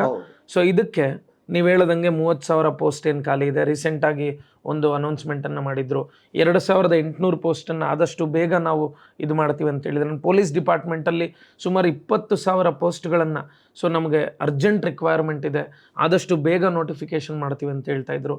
ಸೊ ಇವೆಲ್ಲದ್ರ ಮೇಲೆ ಈ ಯುವಕರು ಏನು ಉದ್ಯೋಗ ಇಲ್ಲ ಅಂತ ಯಾರು ಹೇಳ್ತಾ ಇದ್ದಾರೆ, ಇವರು ಹೆಚ್ಚಿನ ಫೋಕಸನ್ನು ಈ ಕಡೆ ಮಾಡಿಕೊಂಡು, ಅಂದರೆ ಅವ್ರ ಲೈಫಿಗೆ ಬೇಕಾಗಿರುವಂಥ ಬೇಸಿಕ್ ಏನಾದರೂ ಎಂಪ್ಲಾಯ್ಮೆಂಟನ್ನು ಅವ್ರು ಮಾಡಿಕೊಂಡು ಅದ್ರ ಜೊತೆಯಲ್ಲಿ ಇದನ್ನು ಮಾಡ್ಬೋದು. ಎಷ್ಟೋ ಜನ ಮಾಡ್ತಾ ಇದ್ದಾರೆ.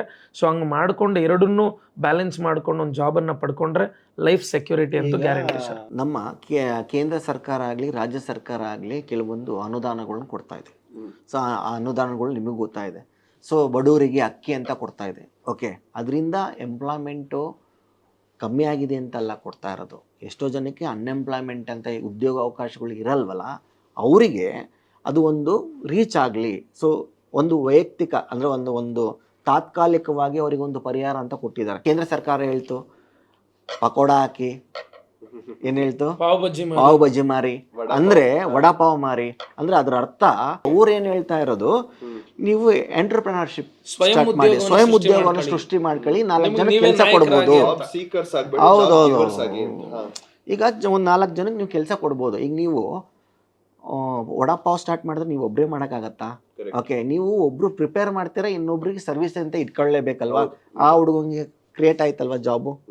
ಓಕೆ, ಈಗ ಕೇಂದ್ರ ಸರ್ಕಾರ ಆಗಲಿ ರಾಜ್ಯ ಸರ್ಕಾರ ಆಗಲಿ ಏನೇ ಹೇಳಿದ್ರು ನಾವು ಪಾಸಿಟಿವ್ ವೇಯಲ್ಲಿ ನೋಡ್ಬಿಟ್ಟು ಅದನ್ನು ಉದ್ಯೋಗ ಅವಕಾಶಗಳನ್ನ ಹೆಂಗೆ ಬೆಳೆಸ್ಕೋಬೇಕು ಅನ್ನೋದನ್ನ ನೋಡಬೇಕು. ನಿಮ್ಮ ಅನಿಸಿಕೆ ಏನು ಸರ್?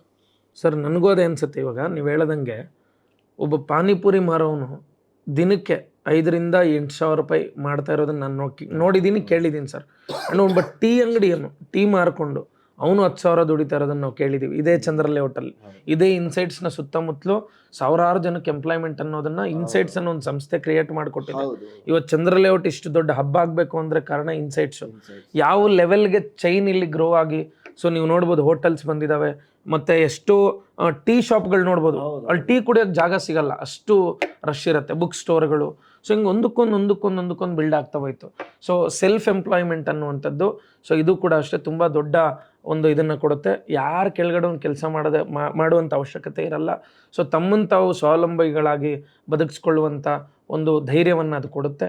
ಸೊ ಆ್ಯಂಡ್ ಇದ್ರ ಜೊತೆಯಲ್ಲಿ ನೀವು ಹೇಳ್ದಂಗೆ, ಸೊ ಯಾರು ನಿರುದ್ಯೋಗದಿಂದ ಬಳಲ್ತಾ ಇದ್ದಾರೆ, ಸೊ ಅಂಥವ್ರಿಗೆ ನೀವು ಕೊಟ್ಟಂತೆ ಉತ್ತಮ ಸೊಲ್ಯೂಷನ್ ಏನು ಅಂತಂದರೆ, ಸೊ ದಯವಿಟ್ಟು ಪ್ರಯತ್ನ ಮಾಡಿ ಸರ್ಕಾರಿ ಉದ್ಯೋಗಕ್ಕೆ. ಒಂದು ಸರ್ಕಾರಿ ಉದ್ಯೋಗ ನಿಮ್ಮ ಜೀವನವನ್ನು, ನಿಮ್ಮ ಕುಟುಂಬದ ಒಂದು ಸಂಪೂರ್ಣ ಚಿತ್ರಣವನ್ನು ಬದಲಾವಣೆ ಮಾಡುತ್ತೆ. ಅವರ ಕುಟುಂಬದ ಜೊತೆಗೆ 4-5 ಫ್ಯಾಮಿಲಿನೂ ಅವ್ರು ಬೆಳೆಸ್ಬೋದು, ಸಮಾಜಕ್ಕೆ ಮಾದರಿಯಾಗಿರ್ಬೋದು, ಸಮಾಜ ನಿಮ್ಮನ್ನು ಗುರುತಿಸುತ್ತೆ, ಸಮಾಜ ನೀವೆಲ್ಲೋದ್ರೂ ಗೌರವಿಸುತ್ತೆ. ದೇಶ ಸೇವೆ ಒಂದು ಆಪರ್ಚುನಿಟಿ ಸರ್. ಇನ್ಫ್ಯಾಕ್ಟ್ ಏನ್ ಬೇಕು ಹೇಳಿ, ಒಳ್ಳೆ ಸ್ಯಾಲರಿ. ಇವಾಗ ಪೇ ಕಮಿಷನ್ ಜಾಸ್ತಿ ಆಗ್ತಾ ಇದೆ. ಪೇ ಕಮಿಷನ್, ಒಳ್ಳೆ ಸ್ಯಾಲರಿ, ಗ್ರಾಚ್ಯುಯಿಟಿ, ಪೆನ್ಷನ್ನು, ಇನ್ಶೂರೆನ್ಸು, ಎಲ್ಲ ತರ ಸೋಷಿಯಲ್ ಸೆಕ್ಯೂರಿಟಿ.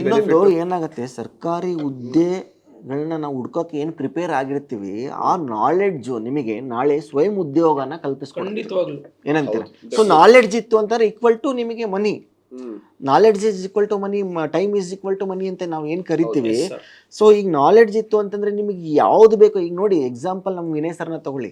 ಓಕೆ, ಪ್ರಿಪೇರ್ ಆದ್ರು 5 ರಿಂದ 10 ವರ್ಷ ಪ್ರಿಪೇರ್ ಆದ್ರು, ಇವತ್ತು ಏನಿಲ್ಲ ಅಂದ್ರೆ ಒಂದು 500 ಜನಕ್ಕೆ ಎಂಪ್ಲಾಯ್ಮೆಂಟ್ ಕೊಟ್ಟಿದ್ದಾರೆ. Inside multiplier effect sir. ಇಲ್ಲಿ ಇರೋ ಸ್ಟಡಿ ಸೆಂಟರ್, ಇಲ್ಲಿರುವಂತ ಎಲ್ಲಾ ಫುಡ್ ಬಿಸ್ನೆಸ್ಗಳು, ಇಲ್ಲಿರುವಂತ ಎಲ್ಲಾ ತರ ಎಸ್ಟಾಬ್ಲಿಷ್ಮೆಂಟ್ಸ್ ಬರೀ ಒಂದು ಸಂಸ್ಥೆಯಿಂದ ನೋಡಿ ಸರ್ ಎಷ್ಟು ಜನ ಬದುಕ್ತಾ ಇದ್ದಾರೆ ಈ ಸರೌಂಡಿಂಗ್ಸ್ ಅಲ್ಲಿ. ಈಗ ಏನಾಗ್ತಾ ಇದೆ, ಸೊ ಇಲ್ಲಿ ನಾವು ಯಾರು ಯೋಚನೆ ಮಾಡ್ತಿಲ್ಲ ಇದು ಸ್ಟಾರ್ ಸ್ಟ್ರೀಟು, ಇದು ಪಾನಿಪುರಿ ಅಂಗಡಿ, ಇದು ಹಂಗೆ ಹಿಂಗೆ ಅಂತ. ಬಟ್ ಎಲ್ಲರಿಗೂ ಒಳ್ಳೆ ರೀತಿಯಿಂದನೇ ವ್ಯಾಪಾರ ಆಗ್ತಾ ಇದೆ.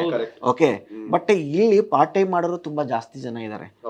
ಹಾಗಾಗಿ ಇಲ್ಲಿ ನಾವು ಏನು ಅರ್ಥ ಮಾಡ್ಕೊಬೇಕು ಅಂತಂದ್ರೆ, ಒಂದು ಸಂಸ್ಥೆನ ಕಟ್ಟೋದ್ರ ಜೊತೆಗೆ ಎಲ್ಲರೂ ಬೆಳೀತಾರೆ ಅನ್ನೋದನ್ನ ನಾವು ಅರ್ಥ ಮಾಡ್ಕೊಬೇಕು. ನಾಲೆಡ್ಜನ್ನು ಗೈನ್ ಮಾಡಿದ್ರೆ ಸೊ ಎಲ್ಲೋದ್ರೂ ಬದುಕೋಬೋದು, ಎಲ್ಲಿ ಹೋದ್ರೂ ರಾಜನ್ ಥರ ಬದುಕ್ಬೋದು. ಆ್ಯಂಡ್ ಅಷ್ಟೇ ಟ್ಯೂಷನ್ಸ್ ಮಾಡ್ಕೊಂಡು ಎಷ್ಟು ಜನ ಬದುಕ್ತಾ ಇದ್ದಾರೆ ಸರ್? ಟ್ಯೂಷನ್ ಸೆಂಟರ್ಸ್ ಓಪನ್ ಮಾಡ್ಕೊಂಡು ಎಷ್ಟೋ ಜನ, ಇದೆಲ್ಲ ಎಂಪ್ಲಾಯ್ಮೆಂಟ್ ಅಲ್ವಾ? ಹೌದು, ಡಬಲ್ ಡಿಗ್ರಿ ಮಾಡಿರೋರು ಎಷ್ಟೋ ಜನ. ಇದೆಲ್ಲ ಎಂಪ್ಲಾಯ್ಮೆಂಟ್ ಸೊಲ್ಯೂಷನ್. 100% ಕಾಂಪಿಟೇಟಿವ್ ಎಕ್ಸಾಮ್ಸ್ ಏನಿದೆ, ಇದು ಈ ಕೋಚಿಂಗ್ ಏನಿದೆ, ಇದು ಎಲ್ಲದಕ್ಕೂ ಪರಿಹಾರಗಳನ್ನ ನೀವು ಅಬ್ಸರ್ವ್ ಮಾಡಿ. ಆಲ್ಮೋಸ್ಟ್ 360 ಡಿಗ್ರಿಯಲ್ಲಿ ಸೊಲ್ಯೂಷನ್ಸ್ ಅನ್ನು ಕೊಡ್ತಾ ಇದೆ ಸರ್. ಸೊ ಹಂಗಾಗಿ ಸರ್ ಹೇಳ್ದಂಗೆ ಈ ನಾಲೆಡ್ಜನ್ನು ಗೈನ್ ಮಾಡೋದ್ರ ಕಡೆ ಇವತ್ತಿನ ಯೂತ್ಸ್ ಏನಿದ್ದಾರೆ ಇವರು ಮುಂದೆ ಬರಬೇಕು. ಆ್ಯಂಡ್ ಜ್ಞಾನದಿಂದ ಸರ್ಕಾರಿ ಉದ್ಯೋಗನೂ ಸಿಗುತ್ತೆ. ಸರ್ಕಾರಿ ಉದ್ಯೋಗ ಇಲ್ಲ ಅಂದರೂ ಜೀವನಕ್ಕೆ ಬದುಕೊಳ್ಳೋಕೆ ಏನು ಬೇಕೋ ಅಷ್ಟು ಕಾನ್ಫಿಡೆನ್ಸ್ ಅಂತೂ ಇಲ್ಲಿ ಬಂದೇ ಬರುತ್ತೆ ಸರ್. ಸರ್, ಈಗ ನಾವು ಇಷ್ಟೊತ್ತು ಮಾತಾಡಿದ್ವಿ, ಹಲವಾರು ವಿಚಾರಗಳನ್ನ ಮಾತಾಡಿದ್ವಿ ಈ ನಿರುದ್ಯೋಗಕ್ಕೆ ಸಂಬಂಧಪಟ್ಟಂತೆ. ಅದರ ಏನು ಕಾರಣಗಳೇನು, ಸೊ ಹೆಂಗೆ ಓವರ್ಕಮ್ ಮಾಡ್ಬೋದು ಅನ್ನುವಂಥ ಕೆಲವೊಂದು ವಿಚಾರಗಳನ್ನ ನಾವು ಮಾತಾಡಿದ್ವಿ. ಸ್ಕಿಲ್ಸ್ ರಿಲೇಟೆಡ್ ಆಗಿರ್ಬೋದು, ಇಲ್ಲ ಬೇರೆ ಬೇರೆ ವಿಚಾರಗಳು. ಆ್ಯಂಡ್ ನನಗೆ ಒಂದು ಇವಾಗ ತಾನೇ ಮಾತಾಡಿದಂಥ ಒಂದು ವಿಚಾರ ಸರ್, ಸ್ವಯಂ ಉದ್ಯೋಗ ಮಾಡಬೇಕು, ಸೆಲ್ಫ್ ಎಂಪ್ಲಾಯ್ಮೆಂಟು. ಇಲ್ಲ ಅಂತಂದರೆ ಈ ಕಾಂಪಿಟೇಟಿವ್ ಎಕ್ಸಾಮ್ಸ್ಗೆ ಓದ್ಕೊಂಡು ಸರ್ಕಾರಿ ಉದ್ಯೋಗವನ್ನು ಶಾಶ್ವತವಾಗಿ ಇಟ್ಸ್ಕೊಳ್ಳೋದಾಗಿರ್ಬೋದು. ಇಲ್ಲ ಅಂತಂದರೆ ಈ ನಾಲೆಡ್ಜನ್ನು ಗೈನ್ ಮಾಡಿಕೊಂಡು ಬೇರೆ ಕಡೆ ತಮ್ಮದೇ ಆದಂಥ ಸ್ವಂತ ಜೀವನವನ್ನು ಟ್ಯೂಷನ್ನು ಅದು ಇದೆಲ್ಲ ಶಿಕ್ಷಣ ವ್ಯವಸ್ಥೆಯಲ್ಲಿ ಕಟ್ಕೊಳ್ಳುವಂಥದ್ದು. ಸೊ ಇಂಥದ್ದನ್ನು ಮಾಡ್ಬೋದು ಅಂತ ಮಾತಾಡಿದ್ವಿ. ಆದರೆ ಈ ಅನಕ್ಷರಸ್ಥರು, ಇಲ್ಲಾಂದರೆ ಇವ್ಯಾವುದೂ ಕೂಡ ಅವರಿಗೆ ದೊರೆಯದೇ ಇರುವಂಥ ವ್ಯಕ್ತಿಗಳು, ಸೊ ಅಂಥ ಒಂದು ಪ್ರಜೆಗಳು ಏನು ಮಾಡ್ಬೇಕು ಸರ್? ಏನು ಮಾಡೋಕ್ಕೆ ಸಾಧ್ಯ ಸರ್? ಇದಕ್ಕೆ ತುಂಬ ಇಂಪಾರ್ಟೆಂಟ್ ಆಗಿ ಎಲ್ರಿಗೂ ಗೌರ್ಮೆಂಟ್ ಸ್ಕೀಮ್ಸ್ದು ಅವೇರ್ನೆಸ್ ಇರ್ಬೇಕು ಸರ್. ಆ್ಯಂಡ್ ಈ ಅವೇರ್ನೆಸ್ಸು ತುಂಬ ಇಂಪಾರ್ಟೆಂಟ್ ಆಗುತ್ತೆ. ಇನ್ಫ್ಯಾಕ್ಟ್ ಗೌರ್ಮೆಂಟು ಈ ಒಂದು ಪರ್ಪಸ್ ನೀವು ಹೇಳಿದ್ದಕ್ಕೆ ಇದೇ ಉದ್ದೇಶದಿಂದ ತುಂಬ ಸ್ಕೀಮ್ಸ್ ತೊಗೊಂಡ್ಬಂದಿದೆ. ಲೈಕ್ ಫಾರ್ ಎಕ್ಸಾಂಪಲ್, ಒಂದು ನನ್ನ ತಲೆಗೆ ಏನು ಬರ್ತಾ ಇದೆ ಅಂದರೆ ಸ್ಕಿಲ್ ಇಂಡಿಯಾ ಅಂತ. ಸೊ ಸ್ಕಿಲ್ಲಿಂಗು ತುಂಬ ಇಂಪಾರ್ಟೆಂಟ್. ಪ್ರತಿಯೊಬ್ಬರು ಏನೋ ಒಂದು ಸ್ಕಿಲ್ಲು, ಕೌಶಲ್ಯ ಅನ್ನೋದು ಪಡಿಲೇಬೇಕು ಸರ್. ಇದರೊಂದು ಅಕ್ಷರ ಬರಲ್ವಾ, ಪರವಾಗಿಲ್ಲ, ಮೆಕ್ಯಾನಿಕ್ ಕೆಲಸ ಕಲೀರಿ, ಟೈಲರಿಂಗ್ ಕೆಲಸ ಕಲೀರಿ, ಬೇರೆ ಇನ್ನು ಪಿಕ್ಕಲ್ ಮೇಕಿಂಗು, ಪಾಪಡ್ ಮೇಕಿಂಗ್, ಏನಾದರೂ ಒಂದು ಕಲೀರಿ. ಅಂದ್ರೆ ನೀವು ಹೇಳ್ತಾ ಇರೋದು ಅದಕ್ಕೆ ಅದು ಪೂರಕವಾದ ಟ್ರೈನಿಂಗ್ ಅನ್ನು ಸರ್ಕಾರನೇ ಕೊಡತ್ತೆ ಅಂತಲ್ಲ? ಹೌದು ಸರ್. ಇನ್ಫ್ಯಾಕ್ಟ್ ಒಂದು ಸ್ಕೀಮ್ ಇದೆ ಸ್ಕಿಲ್ ಇಂಡಿಯಾ ಅಂತ ಸರ್. ಈ ಸ್ಕಿಲ್ ಇಂಡಿಯಾ ಮಿಷನ್ ಅಲ್ಲಿ ಈ ತರ ಅವ್ರಿಗೆ ಕರ್ಸಿ ಅವ್ರಿಗೆ ಆಲ್ರೆಡಿ ಎಷ್ಟು ಸ್ಕಿಲ್ ಇದೆ ಅಂತ ನೋಡ್ಕೊಂಡು ಮಿಕ್ಕಿರೋ ಟ್ರೈನಿಂಗ್ ನ ಸರ್ಕಾರ ಕೊಡ್ತಾರೆ ಸರ್. ಅಂದ್ರೆ ಇವಾಗ ಒಬ್ರು 20 ವರ್ಷ ಆಲ್ರೆಡಿ ಟ್ರೈನಿಂಗ್ ಮಾಡಿರ್ತಾರೆ, ಅವ್ರು ಆಲ್ರೆಡಿ ಮೆಕ್ಯಾನಿಕ್ ಆಗಿರ್ತಾರೆ, ಅವ್ರು ಆಲ್ರೆಡಿ ಆ ಸ್ಕಿಲ್ ನ ನೋಡ್ಕೊಂಡು ಮಿಕ್ಕಿರೋ ಸ್ಕಿಲ್ ನ ಮಾತ್ರ ಬ್ರಿಡ್ಜ್ ಮಾಡ್ಬಿಟ್ಟು ಒಂದು ಸರ್ಟಿಫಿಕೇಟ್ ಕೊಡ್ತಾರೆ. ಒಬ್ರು 5 ವರ್ಷ ಕೆಲಸ ಮಾಡಿದ್ರೆ ಮಿಕ್ಕಿರೋ ಸ್ಕಿಲ್. ಸೊ ಅಂದ್ರೆ ನೀವು ಹೇಳೋದೇನು ಅಂತಂದ್ರೆ ಅವರಿಗೆ ರಿಕ್ವೈರ್ಮೆಂಟ್ ತಕ್ಕಂಗೆ ಅವರು ಟ್ರೈನಿಂಗ್ ಕೊಟ್ಬಿಟ್ಟು ಅವ್ರಿಗೆ ಅಪ್ಗ್ರೇಡ್ ಮಾಡಿ ಅವರಿಗೆ. ಸರ್ ಇದೇ ತರ ಇನ್ನೂ ಎಷ್ಟೊಂದು ಸ್ಕೀಮ್ಸ್ ಇದೆ ಸರ್. ಸೊ ಇನ್ನೊಂದು ನೀವು ಹೇಳಿದ್ಮೇಲೆ ನನಗೆ ನೆನಪಾಗಿದ್ದು ಸ್ಟಾರ್ಟ್ಅಪ್ ಇಂಡಿಯಾ ಅಂತ ಒಂದು ಬಂದಿದೆ. ಸ್ಟಾರ್ಟ್ಅಪ್ ಇಂಡಿಯಾದಲ್ಲಿ ಏನಂದ್ರೆ ನಿಮ್ಗೆ ಇನೋವೇಟಿವ್ ಕ್ರಿಯೇಟಿವ್ ಐಡಿಯಾಸ್ ನಿಮಗೆ ಒಂದು ಪ್ರಾಜೆಕ್ಟ್ ಆಗಿ ನೀವು ಮಾಡಿದಾಗ ಅಂದ್ರೆ ನಿಮಗೆ ಅನ್ಸುತ್ತೆ, ಸೊ ಎಂಪ್ಲಾಯ್ಮೆಂಟ್ ಕ್ರಿಯೇಷನ್ಸ್ಗಾಗ್ಲಿ ಇಲ್ಲಾಂದ್ರೆ ಬಿಸ್ನೆಸ್ ಕ್ರಿಯೇಷನ್ಸ್ಗಾಗ್ಲಿ ಇನ್ಕಮ್ ಕ್ರಿಯೇಷನ್ಸ್ಗಾಗ್ಲಿ ನೀವೇನಾದ್ರೂ ಒಂದು ಸ್ಟಾರ್ಟ್ಅಪ್ನ ಸ್ಟಾರ್ಟ್ ಮಾಡಬೇಕು ಅಂತ ಇದ್ದಲ್ಲಿ ನಿಮಗೆ ಇನೋವೇಟಿವ್ ಐಡಿಯಾ ಕ್ರಿಯೇಟಿವ್ ಐಡಿಯಾ ನಿಮ್ಮಲ್ಲಿ ಬಂದಿದ್ದು, ಸೊ ಅದನ್ನ ನೀವು ಪ್ರಾಜೆಕ್ಟ್ ಮೂಲಕ ಅಂದ್ರೆ ಒಂದು ನೀವು ಲೈಕ್ ಪ್ರೆಸೆಂಟೇಷನ್ ಕೊಡಬೇಕಾಗತ್ತೆ. ಯಾವುದಕ್ಕೆ? ಸೊ ಒಂದು ಸ್ಟಾರ್ಟ್ಅಪ್ ಇಂಡಿಯಾ ಅಂತ ಒಂದು ಏನು ಬರುತ್ತೆ ಸೆಂಟ್ರಲ್ ಗೌರ್ಮೆಂಟಲ್ಲಿ ಅದೊಂದು ಟರ್ಮ್ಸ್ ಆ್ಯಂಡ್ ಕಂಡೀಷನ್ಸ್ ಇರುತ್ತೆ. ಸೊ ಅಲ್ಲಿಗೆ ಹೋಗ್ಬಿಟ್ಟು ನಿಮ್ಮ ಒಂದು ಆಲೋಚನೆಯನ್ನು ಅವರಿಗೆ ಹೇಳಿದಾಗ, ಸರ್ ಇದು ನಾನು ಸ್ಟಾರ್ಟಪ್ ಮಾಡ್ತಾ ಇರೋದು ಎಂಪ್ಲಾಯ್ಮೆಂಟ್ ಕ್ರಿಯೇಷನ್ಗೆ ಇಲ್ಲ ಬಿಸ್ನೆಸ್ ಕ್ರಿಯೇಷನ್ಗೆ, ಸೊ ಇದನ್ನ ನಾನು ಮಾಡಿದಲ್ಲಿ ಸೊ ನನಗೆ ಇಷ್ಟು ಫೈನಾನ್ಸ್ ಬೇಕಾಗತ್ತೆ, ಸ್ವಲ್ಪ ನನ್ನ ಪ್ರೆಸೆಂಟೇಷನ್ ನೋಡ್ಬಿಟ್ಟು ನನಗೆ ಒಂದು ಆರ್ಥಿಕ ಸಹಾಯ ಮಾಡಿ ಅಂತ ಹೇಳ್ತಾರೆ. ಕೆಲವು ನನ್ನ ಫ್ರೆಂಡ್ಸು ಈ ಒಂದು ಸ್ಕೀಮ್ದು ಇಲ್ಲ ಸೌಲಭ್ಯ ಪಡ್ಕೊಂಡಿದ್ದಾರೆ. ಬಹಳ ಜನ ಪಡ್ಕೊಂಡಿದ್ದಾರೆ ಸರ್. ಮತ್ತೆ ಇನ್ನೊಂದು ಸ್ಕೀಮ್ ಇದೆ, ಸ್ಟ್ಯಾಂಡ್ ಅಪ್ ಇಂಡಿಯಾ ಅಂತ ಹೇಳಿ. ಸೊ ಅಂದ್ರೆ ಇದ್ರಲ್ಲಿ ಇನ್ನೂ ಇದ್ರೊಳಗೆ ಏನ್ ಬರುತ್ತೆ ಅಂತ ಹೇಳಿದ್ರೆ, ಇದು 10,000 ಕೋಟಿ ಫಂಡಿಂಗ್ ಇದೆ. Okay, corpus fund type. So 10,000 ಕೋಟಿ, ಒಂದು ವರ್ಷಕ್ಕೆ 2,500 ಕೋಟಿ ಹಂಗೆ ನೀವು ಯೂಸ್ ಮಾಡ್ಬೋದು. ಸೊ ನಿಮ್ಮ ಮತ್ತೆ ಇದಕ್ಕೆ ಸಬ್ಸಿಡಿ ಕೂಡ ಇದೆ. So is depend upon your project. ಈಗ ಒಂದು 5 ಕೋಟಿದು 10 ಕೋಟಿದು ನೀವು ಪ್ರಾಜೆಕ್ಟ್ ಮಾಡಿದ್ರಿ, ಓಕೆ, ಅದನ್ನ ನೀವು ಏನಾದರೂ ಅವ್ರ ಹತ್ರ ಹೋಗಿ ಸ್ಯಾಂಕ್ಷನ್ ಮಾಡಿಸ್ಕೋಬೇಕು ಅಂದ್ರೆ ಅದಕ್ಕೆ ಸಬ್ಸಿಡಿ ಅಂತ ಇರುತ್ತೆ. ಸೊ 2,500 ಕೋಟಿ ಒಂದು ವರ್ಷಕ್ಕೆ, ಹಾಗೆ 4 ವರ್ಷಕ್ಕೆ 10,000 ಕೋಟಿ ಆಗಿ ಸೆಂಟ್ರಲ್ ಗೌರ್ಮೆಂಟ್ ಕಾರ್ಪಸ್ ಫಂಡ್ ಅಲ್ಲಿ ಅದು ಕೊಡ್ತಾರೆ. ಸೊ ಬೇಸಿಕ್ಲಿ 2,500 ಕೋಟಿ 2,500 ಕೋಟಿ 2,500 ಕೋಟಿ 2,500 ಕೋಟಿ. 4 ವರ್ಷಕ್ಕೆ. ಸೊ ಈಗ ಸ್ಟ್ಯಾಂಡ್ ಅಪ್ ಇಂಡಿಯಾ ಅಂತ ಹೇಳಿ ಸರ್, ಅದು ಒಂದು ಕಾರ್ಯಕ್ರಮ ಇದೆ. ಸೊ ಇದ್ರ ಪ್ರಕಾರ ಈ SC/ST ಜನ ಏನಿದ್ದಾರೆ ಮತ್ತೆ ಮಹಿಳೆಯರು ಏನಿದ್ದಾರೆ ಭಾರತದಲ್ಲಿ, ಸೊ ಇವ್ರಿಗೆ ಸುಮಾರು 1 ಲಕ್ಷದಿಂದ 1 ಕೋಟಿ ರೂಪಾಯಿವರೆಗೂ ಕೂಡ ಸೊ ಕೊಡ್ತಾರೆ, ಹಣದ ಸಹಾಯವನ್ನು ಮಾಡ್ತಾರೆ. ಆ್ಯಂಡ್ ಇದರಲ್ಲಿ ಸಬ್ಸಿಡಿನೂ ಇದೆ. ಯಾರಿಗೆ ಅಂತಂದರೆ, ಯಾರು ಈ ಗ್ರೀನ್ ಫೀಲ್ಡ್ ಇಂಡಸ್ಟ್ರೀಸ್ ಅಥವಾ ಗ್ರೀನ್ ಫೀಲ್ಡ್ ಸೆಕ್ಟ್ರಲ್ಲಿ ಏನು ಪ್ರಾಜೆಕ್ಟ್ಸನ್ನು ಸ್ಟಾರ್ಟ್ ಮಾಡ್ಬೇಕು ಅಂದ್ಕೊಂಡಿರ್ತಾರೆ ಅಂಥವ್ರಿಗೆ. ಗ್ರೀನ್ ಫೀಲ್ಡ್ ಅಂದರೆ ಏನು ಅಂತಂದರೆ, ಪ್ರಾರಂಭ ಮಾಡ್ತಾ ಇರುವಂಥದ್ದು, ಈಗಾಗಲೇ ಇಲ್ಲದೆ ಇರುವಂಥದ್ದನ್ನು, ಏನು ಇಲ್ಲದೆ ಇರುವಂಥದ್ದನ್ನು ಪ್ರಾರಂಭ ಮಾಡ್ತಾರಲ್ವ, ಸೊ ಅಂಥವ್ರಿಗೆ ಈ ಒಂದು ಅನುಕೂಲ ಕೂಡ ಇದೆ. ಸೊ ಈ ಥರದ ಅನುಕೂಲಗಳನ್ನೆಲ್ಲ ಬಳಕೆ ಮಾಡ್ಕೋಬೇಕು. ಸೊ ಉದ್ಯೋಗ ಅನ್ನುವಂಥದ್ದು ಸೃಷ್ಟಿ ಮಾಡ್ಕೋಬೇಕು. ನಿರುದ್ಯೋಗದ ಈ ಒಂದು ಏನು ರೋಗ ಅನ್ನುವಂಥದ್ದಿದೆ, ಸೊ ರೋಗ ಅಂತಲೇ ಕನ್ಸಿಡರ್ ಮಾಡ್ಬೋದು ಆ್ಯಕ್ಚುಲಿ, ಆ ಪಿಡುಗು. ಅದರಿಂದ ಹೊರಗಡೆ ಬರೋದಕ್ಕೆ ಯುವಕರು ಪ್ರಯತ್ನಗಳನ್ನ ಮಾಡಬೇಕು. ಸೊ ಯಾಕಂದ್ರೆ ಎಲ್ಲದನ್ನು ಸರ್ಕಾರ ಅಂತ ಬ್ಲೇಮ್ ಮಾಡ್ಕೊಂಡಿದ್ರೆ ಆಗಲ್ಲ. ಸರ್ಕಾರ ಸುಮಾರಷ್ಟು ಮಾಡ್ತಾ ಇದೆ, ಸ್ಕೀಮ್ಸ್ ಗಳಿದೆ. ನಾವು ಹೇಳಿದ್ 3, ಬಟ್ 300 ಸ್ಕೀಮ್ ಮೇಲಿದೆ. ಸೊ ಈಗ ಸ್ಮಾಲ್ ಸ್ಕೇಲ್ ಇಂಡಸ್ಟ್ರಿ ಅಂತ ಬರುತ್ತೆ, MSMEs ಮುದ್ರಾ ಲೋನ್ ಅಂತ ಬರುತ್ತೆ, ಶಿಶು ಕಿಶೋರ್ ತರುಣ್ ಅಂತ 3 ಸೊ ಸೆಕ್ಟರ್ ಈ ಟೈಪ್ ತುಂಬಾ ಹಲವಾರು ಕಾರ್ಯಕ್ರಮಗಳನ್ನ ಹೊಂದ್ಕೊಂಡಿದೆ. ಸೊ ಬಟ್ ಅದ್ರಲ್ಲಿ ನಾವು ಯಾವ್ದು ಯುಟಿಲೈಸ್ ಆಗತ್ತೆ ಯಾವ್ದು ಆಗಲ್ಲ ಅನ್ನೋದನ್ನ ಸ್ವಲ್ಪ ನಾವು ಎನ್ಕ್ವೈರಿ ಮಾಡಿ ಮುಂದೆ ಹೊರಿಬೇಕು ಅಂತ ನನ್ನ ಒಂದು ಅನಿಸಿಕೆ. The world is for doers sir. ನಾವು ನಿಜವಾಗ್ಲೂ ಏನಾದ್ರೂ ಮಾಡಬೇಕು ಅನ್ಕೊಂಡ್ರೆ ಖಂಡಿತ ಮಾಡ್ಬೋದು ಸರ್. ಐದರ್ ಥ್ರೂ ಸ್ಕಿಲ್ಲಿಂಗು, ಥ್ರೂ ಎಜುಕೇಶನ್ನು, ಥ್ರೂ ಏನಂತೀವಿ ಒಂದು ಎಂಪ್ಲಾಯ್ಮೆಂಟ್ ಹುಡ್ಕೋದಾಗಿರ್ಲಿ ಅಥವಾ ಓನ್ ಎಂಪ್ಲಾಯ್ಮೆಂಟ್ ಆಗಿರ್ಲಿ, ಗೌರ್ಮೆಂಟ್ ಸ್ಕೀಮ್ಸ್ ಪಡ್ಕೊಳ್ಳೋದಾಗಿ ಏನಾದ್ರೂ ಒಂದು ಮಾಡ್ಬೋದು ಸರ್. ಬಟ್ ಪ್ರಯತ್ನ ಅನ್ನೋದು, ಪ್ರಯತ್ನಂ ಸರ್ವಸಿದ್ಧಿ ಸಾಧನಂ ಅಂತಾರೆ ಸರ್. ಹಂಗೆ ಪ್ರಯತ್ನ ಪಟ್ರೆ ಏನ್ ಬೇಕಾದ್ರೂ ಸಿಗತ್ತೆ. ಪ್ರಯತ್ನನೇ ಇಲ್ಲ ಅಂದ್ರೆ ಏನೂ ಸಿಗಲ್ಲ ಸರ್. ಸೊ ಅನ್ಎಂಪ್ಲಾಯ್ಮೆಂಟ್ ಅನ್ನೋ ಒಂದು ಪ್ರಾಬ್ಲಮ್ ಏನೋ ರಿಯಲ್, ಬಟ್ ಅದಕ್ಕೆ ಪಡ್ಕೊಳ್ಳೋಂಥ ಸೊಲ್ಯೂಷನ್ ನಮ್ಮ ಪ್ರಯತ್ನದಲ್ಲಿದೆ ಅಲ್ಟಿಮೇಟ್ಲಿ ಸರ್. ಈ ಒಂದು ಅನ್ಎಂಪ್ಲಾಯ್ಮೆಂಟ್ ಅನ್ನುವಂಥದ್ರ ಬಗ್ಗೆ ಇಷ್ಟೊತ್ತು ನೀವು ಸಮಯವನ್ನು ಕೊಟ್ಟು, ಅದರಲ್ಲೂ ಶರತ್ ಸರ್ ಮತ್ತು ತೇಜಸ್ ಸರ್, ಸೊ ನಮ್ಮ ಶರತ್ ಸರ್ ಇಷ್ಟೊತ್ತು ನಮ್ಗೆ ಸಮಯ ಕೊಟ್ಟು ನಮ್ಮ ಜೊತೆ ಕುತ್ಕೊಂಡು ಮಾತಾಡಿದ್ದಕ್ಕೆ ಶರತ್ ಸರ್ ತುಂಬ ಥ್ಯಾಂಕ್ ಯು, ಧನ್ಯವಾದಗಳು ಸರ್. ಆ್ಯಂಡ್ ತೇಜಸ್ ಸರ್ ನಿಮಗೂ ಥ್ಯಾಂಕ್ ಯು. ಸೊ ಇದೇ ರೀತಿ ಮುಂದಿನ ಒಂದು ವಿಚಾರಗಳನ್ನ ಚರ್ಚೆ ಮಾಡ್ತಾ, ಸೊ ನಾವು ಒಂದು ಸೀರೀಸಾಗಿ ಕಂಟಿನ್ಯೂ ಮಾಡ್ತಾ ಹೋಗೋಣ ಸರ್. ದಯವಿಟ್ಟು ನೀವು ಸಹಕಾರ ಮಾಡಬೇಕು. And so it went well sir, ತುಂಬ ಚೆನ್ನಾಗಿ ಹೋಯ್ತು ನಿಮ್ಮ ಜೊತೆ. And thank you so much.